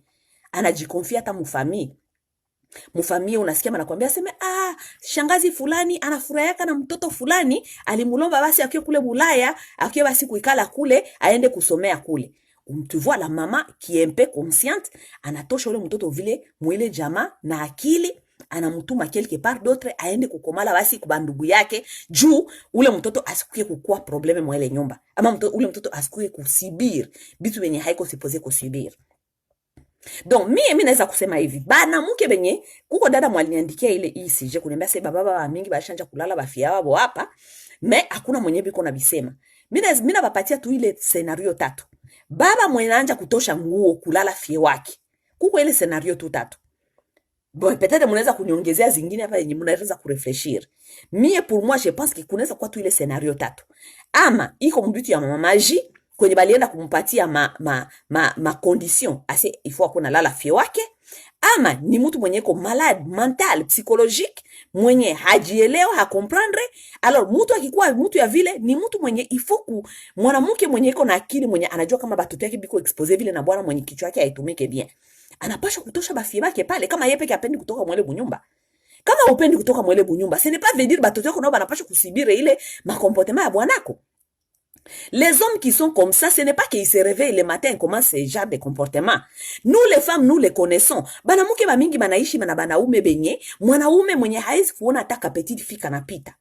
Oui, il y a des femmes qui vivent avec des hommes que mwanaume mwenye hawezi kuona ataka petite fille kanapita. Akiona ka petite fille kanapita, ni macho kule, ni kuanja kutafuta kuséduire kale ka petite fille. Mais maman, tu habites avec cet homme tous les jours. Est-ce que tu ne vois pas que cet homme-là a un problème sérieux? Haenda hata kutafuta hata ba mama bengine bandumba ya zamani bakubwa etu afanye namo ma aventure. Juu mwanaume manda kutafuta banamke ba mkubwa benye bafanya namo ma aventure. Ile ni problème ingine. Mais un homme, ton mari, qui est en train de viser des petites filles ba mu quartier, batoto ya âge ya batoto yake, ça doit t'interpeller. Ça doit te dire il y a un problème avec ces messieurs. Juu huyu bwana kuko siku na mimi atakia kunigusia batoto. Oui. Wewe kama upendi kuachana na ile bunyumba, protège tes enfants au moins. Juu muzazi ni kazi yake ya kwanza ni kuproteger d'abord batoto yake. La plupart de nyie munanja kuzala sa manyama za pori. Vous avez des enfants comme ça, vous exposez vos enfants à tout. Muzazi kazi yake ya kwanza ni protection ya batoto yake d'abord. Hakuna mwenye atakuchekea aseme ulitakusha batoto yako pembeni ya mwanaume mwenye iko muhuni. Mwanaume mwenye haonake mtoto anapita. Mwanaume mwenye iko na drage batoto ya barafiki ya batoto yake. Kama mwanaume anaanza kudrage batoto barafiki ya batoto yake, ça veut dire que iko na capacité aussi ya kuanja kugusa wale wako. Okay? Do mama, tout ce que tunafanya masambla vitu vingine on dirait binatoka katu mara mwevi tunaona tu ule papa aseme aligusaka fio wa mudogo, ule papa aliviole fio wa mudogo. Tous les comportements sont là. Tous les signes sont là. Mais non, nous allons donner à Dieu. Mungu amudélivrer ule mutu. Ule mutu kwa muhuni, kichwa yake ça ne va pas, haiko Mungu njoo atamudélivrer. Lorsque sa tête demande là, son troc demande là, iko déstabilisé mental émotionnellement. Hana control, hana discipline. Haiko Mungu njoo atafanya vile dada. Tusiko tunaenda tudanganya banamuke kubaacha mu maeglize, bako banalomba ma délivrance ko Dieu va l'aider, Dieu va le délivrer. Ko munaanza kupana ma exemple zingine aseme rafiki yangu fulani alikuwa kana bwana moyo hivi, alikuwa ka difficile mais Mungu alimudélivrer ka ule bwana. Écoute, musikie ma exemple. En même temps, tant que maman, tu restes dans ça pour exposer tes enfants. Kisha ule baba siku atagusa watoto yako na tu connais traumatisme gani mtoto anaweza kuwa nayo kama baba yake yeye peke d'abord alikuwa anamugusa. Tu as abîmé cet enfant est mort. Ule fie hata kuwaka tena mtu normal mu maisha. Niko naambia mimi najua fie moya mwenye babake alikuwa anagusa, cette fille elle n'est plus normale. Batu banamonaka tu munjia hivi abajue histoire yake, elle se comporte, mimi nakwambia ma comportement moya yenye iko difficile à comprendre. C'est un enfant traumatisé. Hakuna kitu yengine maisha yenye itaida kaule mtoto kukomprendre venye alipita amo. Se babako anakia kulamusha usiku kulala. Vous vous rendez compte? Et voilà les femmes qui sont conscientes, qui sont dans ce genre de mariage, qui voient tous les signes qui exposent leurs enfants dans ça, mais on est OK. On regarde. On regarde et on fait semblant, c'est comme si rien n'était. Ba mama tukwe tuache hii vitu ya yenye biko na batia amo ya bongo, ya maeglize, ya ma délivrance. Nous avons à face de nous parfois des sérieux problèmes que nous devons faire face. Ce n'est rien à voir avec Dieu. Ni ma comportement yengine yenye iko kwa batu benye biko psychologiquement dérangé. Il y a des gens qui sont psychologiquement malades. Haiko shie njo tutakia kubasauver bale batu. Ule mutu kama ni délivrance yeye peke yake kujitafutia délivrance, moi je quitte. Je ne serai pas avec toi parce que niko nangwa aseme Mungu akudélivrer. Je vais d'abord sauver mes enfants si j'ai des enfants avec toi. Oui. OK? Donc c'est un peu ça. Na nilisema kuko ile ingine baba mwenye anajua kama ule haiko mtoto wake, bibi alimuzalia kama mtoto munyumba, ça aussi c'est un problème. Ama mama mwingine mwenye alikuya par exemple aliolewa na bwana, ule mama akaleta bafie bake mu nyumba, donc alikuwa kana batoto mu mariage yake précédente, akaleta batoto yake mu mariage ya mupya, ule papa wa mupya anaanza kugusa wale batoto. Nous devons devenir intelligentes. Les femmes, nous devons devenir intelligentes. Juu hii yote d'abord ni kazi yetu d'abord. D'abord ni kazi ya mwanamuke. C'est la femme qui est l'éducatrice de la société, la femme qui est l'éducatrice de sa maison, la femme qui est l'éducatrice de ses enfants. Mwanamuke mwingine naye mwenye anaweza kuedike bwanake kama ni mtu mwenye haiko, mtu mwenye ko psychologiquement dérangé. OK? Tu peux aussi éduquer ton homme pour lui faire montrer pourquoi dans la société c'est ça on ne fait pas. Mais lorsque wewe mama mwenye uko supposé kuwa éducatrice, ulisha abandonner ile ma responsabilité ya éducation, unaenda kuiwacha église, unaanza kupeleka familia yako kila dimanche, twende kwa église, mais à la maison il y a vide, il y a des têtes vides. Il y a des gens qui ne connaissent rien, ils savent rien, ils savent pas comment se protéger, ils n'ont pas l'information sur la vie sexuelle, sur l'éducation sexuelle, comment se protéger sexuellement, comment protéger ses enfants sexuellement, qu'est-ce que ces enfants ont besoin de connaître, ceux qui n'ont pas besoin de connaître. Vous n'éduquez pas vos enfants. C'est un peu ça. Kitu ingine nitafuta kusema mbele ni malize, mimi nadhani tutamalizia leo hapa. Ba mama ba mingi benye muko na ba jeune dame, OK? Ba jeune fille. Ndabapatia exemple ya kitu yenye mimi naonaka parfois munjia yenye nanishokaka, OK? Je vois certaines mamans qui ont des petites filles, de très jolies petites filles, mais unajua kwa ba petites filles ba mingi benginye banakuwa bana développer un peu plus que les autres.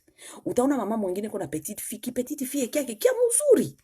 Niliona kasi kwa nibapatie example. Nilifika fasi mwa hivi hapa kwetu hapa Washington, kuna kwa buma park ya watoto kwenye watoto wanaendaka kucheza kumamai. Pale kwa watoto wanaenda kucheza kumamai hivi utakutana watu wanavalisha watoto swimsuit, ça veut dire ma tenue ya mai ya kucheza ya kufanya natation. Bale watu wanaanza kucheza kumamai pale nje mu ma public hivi ça se passe ici chez nous. J'ai vu une dame comme ça, une maman africaine, akaleta petite fille wake. La petite fille, si je ne me trompe pas, elle doit avoir dans les âges de 9 ans à 11 ans. Ki petite fille kia mzuri, unaona kibi petite fille ya kwetu kisibi na tipukaka. Ki fille kia mzuri, sasa ki fille kisha develope bima tako bia pata hapa. Mamake anakuya namuvalisha ile teni ya nage mu publique, ule mtoto iko nacheza pale na mai. Unaona vraiment de toute façon mtoto donc ana choqué mon sens que elle a tellement développé. Je ne pense pas que sa maman était consciente que mon enfant est tellement développé physiquement et que je ne peux plus l'exposer comme ça devant les gens. Parce que niko mwanamuke, mais j'étais tellement attirée kuangalia, je ne pouvais plus regarder d'autres choses. Tellement que cette petite fille-là, elle était habillée, moi le swimsuit yake, angalia kimwili. Sasa nikajuza, sasa mie mwanamuke mwenye niko distrait hivi kuangalia yule mtoto. Vous pouvez imaginer les hommes qui sont ici sont en train de regarder cette petite fille. Na banaume banakuwa na mentalite yabo, anaona petite fille wa vile alisha developer, alishakuwa na matako maziba, anaanza kurefleshir bitu ingine. Ça veut dire ba mama nye benye mko na batoto, mko na ba petite fille, mko mnajua kama banaume, les hommes sont les hommes, hakuna kitu itachanja. Kama msidhanie kama hata kama education iko juu huko Amerika kuko education, mais les hommes continuent toujours à toucher des petites filles. Hata kama kuko ile education tutaitia mu société, il faut aussi savoir protéger vos enfants. Mumo protéger msansi gani? Hawezi kuwa na petite fille mwenye aisha develope vile, anakuwa na kimwili sa kimfie wa mkubwa, unamuexpose n'importe comment mbele ya watu, mbele ya batonton. Unaona batonton banakuya munyumba, petite fille wako mudogo wa bimatako bya munene iko na pita munyumba na kakilote. Non, les mamans, il faut savoir protéger vos petites filles. Oui, petite fille wako wa mwili ya kudevelope vile, haizi kuwa na pita munyumba. Muko na bageni, gisi bakongole munapendaka bageni mwenyu telema. Muko na bageni ba mingi mwenyu, petite fille niko na pita pale, anavala tu kaleson ama kasengle, alors que iko na 8 ans, 9 ans, 10 ans, mwili iko naonekana. Unaona ba tonton banakuwa distrait. Tonton anakuwa distrait kwa angalia mwili ya petite fille wa 11 ans. OK? Donc maman, protégeons vos filles. Tonton hawezi kukia kunyumba, unamwambia sema unaita ba petite fille bako banavala je ne sais pas comment, banakuya tonton ne bakalisha kumigulu. Un tonton ne peut pas porter ton enfant mumigulu. Non, aba bebake bebe njo tu banabebaka. Petite fille wako hawezi kumubeba na ba tonton.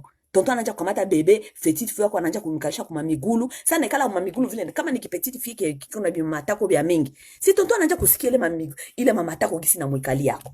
Unazani ile tonton mkichwa yake iko na refreshira sema huyu ni matako ya mtoto mdogo na hii ni matako ya mkubwa. Si iko nasikia ile mabilengi, c'est la même mwili. Protégeons les enfants.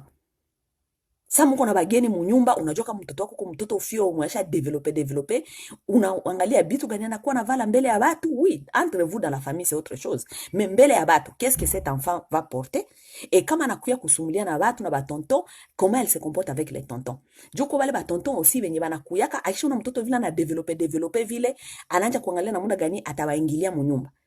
Kisha anajua kama ule mtoto surtout ma comportement ya kupatia aussi batoto mafranka. Bapara wa mingi mko muna evite ile. Aso tonto alikuya alipatia mtoto franka. Kabela mwana mko muna evite ile. Ni bitu ya mubaya sana. Mtoto mwenye bananja kugabulia, mtoto mwenye ananja kuitika bagabulie. C'est un enfant qui sera facilement séduit, banaweza kumufanya mubaya juu ya kumugabulia.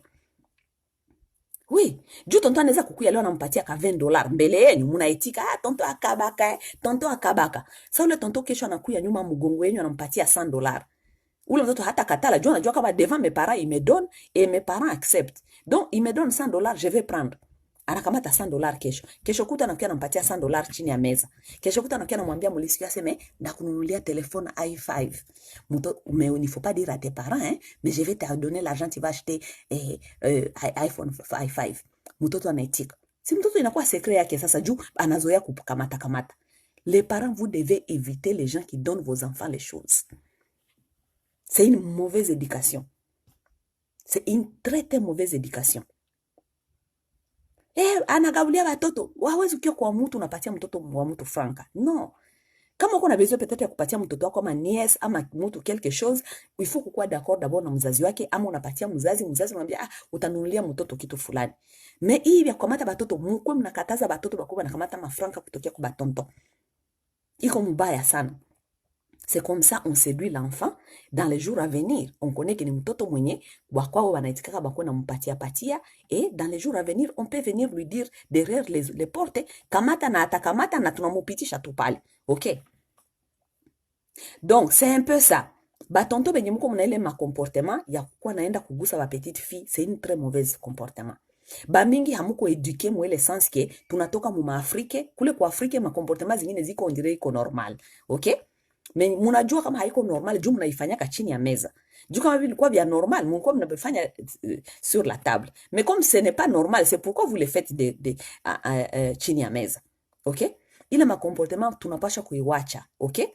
Na ba mingi, la plupart des gens aujourd'hui, moi je dis toujours aux gens, je dis, si vous regardez la plupart des hommes congolais jusqu'à 80%, ce sont les gens qui ont fait des bêtises, peut-être en Afrique, peut-être pas ici, parce qu'ici ils ont compris comment est-ce que les choses marchent. Peut-être en Afrique.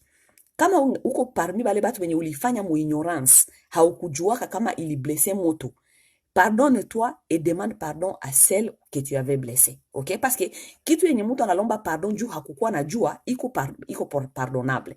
OK? Parce que nous allons pas nous garder comme ça kusema tu aseme ah non ni ba monstre.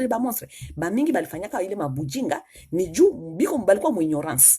Ignorance tuko mu societe yenye haiko evolue, hakuna mwenye anajidone ile peine ya kukuwa na eduke batu kubaonesha namna gani kujikomporte juu ile ma blessure inaendaka kuharibisha batu mu maisha, kuharibisha batu baisha kukomala. OK? Donc si vous êtes ce tonton là qui avait fait ça dans la vie, une fois dans la vie, et que tu es conscient maintenant que tu avais fait quelque chose qui n'était pas bien, pardonne-toi et demande pardon à celle que tu avais fait cela. OK? Comme ça utakuwa na paix na ule mtu naye anakuwa na paix.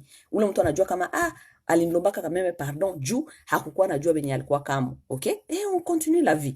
Moi j'ai vu des gens qui ont demandé, mais ce sont les Américains quand même, qui ont demandé pardon aux gens donc ils ont blessé. OK? Mais muko tuko kwa Amérique, tuko ma société évoluée. OK? Et les gens ont accepté leur pardon. Juu bali comprendre kama alikuwa mu ignorance, alikuwa mu manque à savoir. OK? Donc c'est un peu ça bandugu. OK? Ba mama mina bambia mu protéger ba fie benyu benye biko développer, batoto benye biko na mamwili bya munene. Nishaona fie mwingine naye mu building mwa nilikuwa nekala zamani, niko mu ascenseur, mimi naona kifiete kimwa kinakuja mule mu ascenseur, kinavala kama ni t-shirt na kinavala kama ni caleçon kama ni nini, kia munene kia bimatako bya munene, tuko na mtu mu ascenseur. Mimi nikajiuliza sasa huyu mtoto sasa alitoka hivi muakbo, bana mtumo huko chini akie kama ku store, kama ku magazini wanakuwa chini ya building. Donc muzazi wake hakuona kama huyu mtoto bien anavala na hii mwili d'abord ça ne va pas. Non seulement c'est là, mwile moyele ascenseur, mutu gani atakutanana naye, parce que ule fille alikutanana na ule petite fille alikutanana na mimi ascenseur. J'étais choquée de la voir comme ça. Une petite fille qui a vu matako bya pata hapa, ki mwili kia pata hapa, kiko kinakula kama mabiskuit, kinavala kama Donc bon, je ne peux pas la condamner parce que c'est une petite fille qui est inconsciente, mais we muzazi mwenye unajua kama ufie wangu na hiki mwili kia hivi iko exposé mu danger. C'est à toi, c'est ta responsabilité à toi, les parents, de savoir protéger sa fille. Oui, il faut savoir protéger sa fille. Bafi benyu ba mingi vile utakutana kifie kia munene, kia muzuri, kina komala tu n'importe comment, na ile absence aussi ya l'amour, ya bazazi, kumwambia que je t'aime, kuwa nampatia makalin, ça manque. Kisha saa kesho kinapita mwasanseri vile, kinaona kigarso kimwa kinakianja kukwambia sema hey, tu es une belle fille, hein? Tu es une très jolie fille, kinakuwa séduit tu na maluga tu ya séduction ya inje. Hein? C'est très important aussi de rassurer vos enfants que vous les aimez. Parce que mtoto mwenye hananga amour, hana affection, hajue, baparaki bampatie ile chaleur, affection, attention. Ça taipata inje, on peut la séduire aussi comme ça. Kisha anendelea mobile bana muabuser sexuellement. Munasikia? C'est un peu ça bandugu yangu. Bon, c'est un peu ça. Sitabakia leo hapa mingi sana. Mimi nadhani de toute façon nilishafanya umwe hata 1h30. Mimi nadhani bien nilikuwa supposé kusema nilishavisema. Mungu atusaidie tujue kutoka mu ignorance. Mungu atusaidie vraiment. Tujue kutoka mu ignorance, tujue kufanya face na maprobleme zetu za kila siku. Hatutakuwa nenda kumamisa kupatia Mungu kila siku ile responsabilité ya alléluia kembo na Yesu, alléluia kembo na Yesu, tandis que nous-mêmes nous sommes incapables de faire face aux problèmes qui nous rongent, aux problèmes que nous faisons chaque jour, que nous avons à faire chaque jour dans la société. OK? C'est un peu ça. Protégeons les enfants, éduquons les enfants sur les sujets sexuels, c'est très important. La sexualité, c'est du naturel, c'est quelque chose du normal. Donc nous devons éduquer les enfants sur les sujets sexuels. Juu kesho bakuwe na ile vyombo banajua kama nikipita huku nikisikia hivi nikiona hivi ça veut dire ceci c'est ça. Mtoto akifika mbele ya situation anajua kama mzazi wangu alishaka niambia nikiona kitu ya hivi ça veut dire ça hivi na hivi. Na kitu yenye mtoto wako hakukomprendre kama alipita mbele yake anajua kama iko na ile confiance ya kukuya kusumulisha mzazi wake, amwambie, amuoneshe gisi bilikuwa. Arrêtez toujours de blâmer batoto. Njoo maana mimi nakwambia kubakie hapa. Njoo maana nishakwambia achana na vile vya garçon. Njoo maana nishakwambia. Mungikuwa tu na ile façon ya kusemea batoto wenyu juu. Nyewe mtoto mdogo hivi anishapenda wanaume. Mtoto mdogo hivi ashayua wanaume. Les enfants là auront peur. Hawatakuwa na basumulisha. Na hawatakuwa na basumulisha, mais ile curiosité ingali kinaexiste. Batenda kuwa nasumulisha watu wengine, na wale watu wengine wanaweza kumata avantage ya kujua kama huyu mtoto iko na besoin ya ile information, na kisi on a besoin d'information, je vais lui dire et je vais même lui montrer. OK? C'est un peu ça. Na wapenda sana. Dans les jours à venir, ndakuya tena tusumulie juu ya physical abuse. Physical abuse, ça veut dire mambo ya kupigana, juu iko ya mingi sana mwa communauté yetu. Mambo ya kupigana, bapapa kupiga ba mama, bapapa kuua ba mama. Tuliona hii semene ya mingi sana, batu mingi kupiga ba mama, kuua ba mama. Tuliona même pasteur moi aliua bibi yake. Nous devons venir parler comme ça tuko tunasaidiana. Haiko vile. Aksanti sana Willy Lokasa. Aksanti sana. Oui ya baba, aksanti sana na wewe gisi ulikuya na nyinyi mko ba papa. Hii information iko sema juu ya mama juu na nyinyi gisi mko ba papa. Mko na information kuona juu namna gani mtatembeza batoto wenu. Haiko vile. Na namna gani mtatembeza bafie wenu, okay? Education haiko ya masomo, haiko ya église. Education d'abord ni ya munyumba. Baba na mama ndio ba responsable ba kwanza ba education ya mtoto yabo. Et lorsque nous parlons de l'éducation, nous parlons de l'éducation seulement surtout ya maisha. Haiko mtu mwingine anajua tenda kubaprendre. Mwache kule mamis kuma masomo ba apprendre mathématiques, tout ça, mais nyie kunyumba, vous devez être impliqué dans tout ce que vos enfants doivent savoir. Ce qui concerne la vie. Munapasha kuwa impliqué. Njo kazi ya muzazi ile. Muzazi c'est un éducateur. Muzazi c'est un éducateur. Mtu mwingine haizi kuinfluencer mtoto wako kushinda. Et c'est ça le problème. Vous savez pourquoi est-ce que ma église kuko hii maka ya kuvioler batoto? Ma église kuna hii maka ya kuvioler batoto parce que vous avez laissé d'autres gens influencer vos enfants plus que vous. Lorsque quelqu'un a plus d'influence à votre enfant que toi, cet enfant peut abuser votre enfant parce qu'il a le pouvoir plus que vous sur votre enfant. Personne ne peut avoir le pouvoir plus que toi sur ton enfant. Personne. Usiachake jamais mtu ile espace.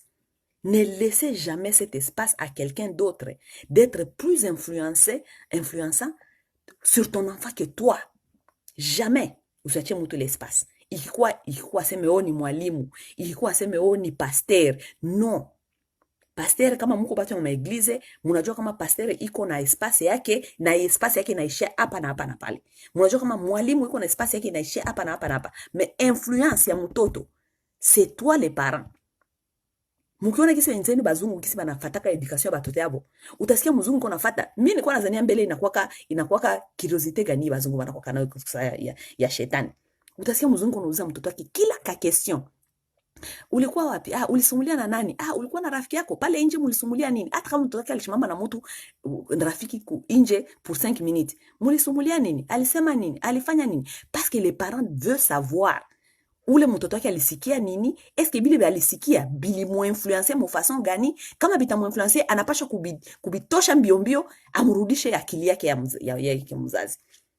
Ça veut dire on ne donne pas l'espace à quelqu'un d'autre d'être plus influençant à ton enfant que toi. Non.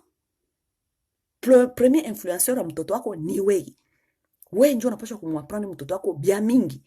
Hata kama masomo église itamwaprendre ma basics ya vie sexuelle, wewe unapaswa kufanya suivi, unapaswa kumwambia.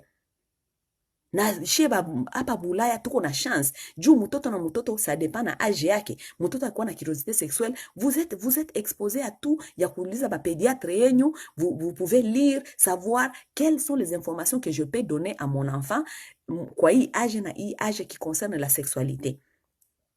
N'attends pas que usingoe aseme ule mtoto atakuya un jour tu kukwambia maneno ya sexualité. Non, il faut ouvrir ses pages de communication avec son enfant. Il faut que muzazi ndio anapasha kufungula ile espace. Juu ukifungula ile espace unamuonesha kama iko sujet normal. We kama haufungule ile sujet hata fungulaka ile sujet atakuwa anaprendre tu nje. Me kama muzazi anaonesha kama hii sujet iko open, iko comfortable hapa, tunaweza kuwa naisumulilia, mimi naweza kuwa kuambia kwa vitu vingine wewe unapasha kujua, unaweza kuniuliza ma question, this subject is open. Mtoto wako anajua atakufanya confiance. Meko bapara benye habapendaki hata kufungula ile histoire. Anakuambia sema niko na ngoja siku atakia kuniuliza. Uko na ngoja siku atakia kuuliza, dada hata kia kuuliza. Na alishajua bia mingi. Jua anajua kama wewe uko hypocrite. Les enfants savent que leurs parents sont des hypocrites. Nous on savait ça. Tulikuwa kama batoto badogo tunajua kama ukienda kuuliza mama yako ama baba yako aseme batoto banazaliwa kae, atakwambia aseme banakataka mtu tumbu, mtoto atatoka. Tandis que shi tunajua kwa mtoto anatokaka. Tulishajua bile biote. Kisha tuko unaangalia mzazi wako unasema huyu vraiment anazania kuna niambia yeye anazania kuna nipatia information. Mimi biote nishajua, mais par curiosité nilikuwa kukuuliza jua nini juu nijue kama est-ce que hii conversation iko okay ama haiko okay. Nilishapata réponse yangu, mimi najua kama ananiambia bongo, ça veut dire hii conversation iko close. Bon, moi aussi je vais aller chercher mes informations là où je vais. Ndakuwa naenda kutafuta fasi nyingine. Barafiki biko buma kasete buma porno bulikuwaka tunakamata kwa barafiki tunakia kuangalia. Njo c'est comme ça. OK? Bon, bandugu bapenzi, mimi nawapenda sana. Tutaonana dans les jours à venir, hein? Bon week-end. Je vous aime. Bye bye.